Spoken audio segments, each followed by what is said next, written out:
খালেদা জিয়ার স্বাস্থ্য নিয়ে সর্বশেষ যা জানা গেল, বিএনপি চেয়ারপারসন ও সাবেক প্রধানমন্ত্রী খালেদা জিয়ার শারীরিক অবস্থা স্থিতিশীল রয়েছে বলে জানিয়েছেন চিকিৎসকদের একটি সূত্র।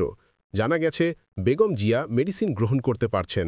নাম প্রকাশে অনিচ্ছুক ওই চিকিৎসক জানিয়েছেন, খালেদা জিয়ার স্বাস্থ্যের অবস্থা স্থিতিশীল বলতে পারেন। তিনি মেডিসিন গ্রহণ করছেন, শারীরিক অবস্থা অপরিবর্তিত আছে। এর আগে ব্যক্তিগত চিকিৎসক ও বিএনপির স্থায়ী কমিটির সদস্য professor doctor AZM Zahid Hossain বলেছেন, খালেদা জিয়ার শারীরিক অবস্থা বিবেচনায় তাকে বিদেশে নিতে দেরি হচ্ছে।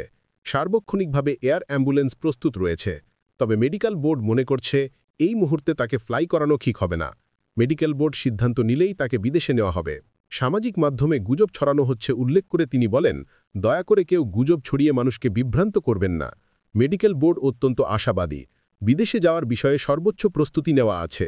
যখন বোর্ড মনে করবে তাকে নিরাপদে ফ্লাই করানো যাবে, তখনই নেওয়া হবে।